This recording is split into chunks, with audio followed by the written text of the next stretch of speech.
എന്റെ കല്യാണം ഡിവോഴ്സ് ആയതിനു ശേഷം ഞാൻ ചിന്തിച്ചത് കല്യാണത്തിനെക്കാട്ടും നല്ല ലിവിങ് റിലേഷൻഷിപ്പാണ്.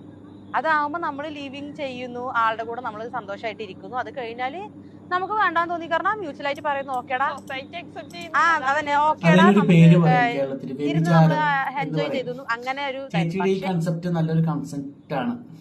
കാരണം അതിന് നമ്മൾ പറയുന്നത് ലിവിങ് റിലേഷൻഷിപ്പ് എന്നല്ല പറയുന്നത്, അതിന് നമ്മൾ വ്യഭിചാരം എന്ന് പറയും. വ്യഭിചരിച്ച് നടക്കുക എന്ന് പറയും.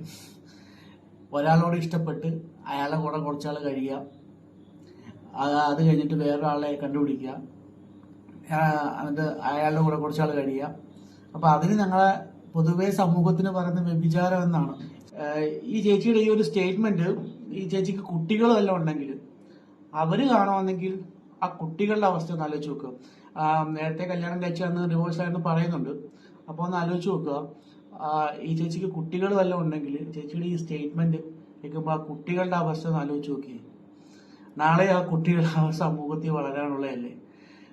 സ്വന്തം അമ്മ ഒരു 3-4-5 പേരോടെ പോയെന്ന് പറയുമ്പോൾ ചേച്ചിക്ക് അത് ക്രെഡിറ്റ് ആയിരിക്കും, പക്ഷെ ചേച്ചിയുടെ കുട്ടികൾക്ക് അതൊരിക്കലും അക്സെപ്റ്റ് ചെയ്യാൻ പറ്റത്തില്ല.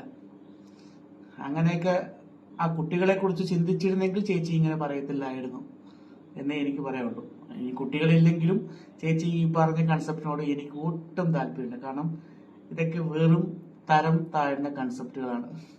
ഇതൊക്കെ പൊക്കി പിടിച്ചുകൊണ്ടിരിക്കാൻ കുറെ ഓൺലൈൻ മീഡിയാസും. എന്താ ചെയ്യുക, നാടിന്റെ ഒരു അവസ്ഥയെ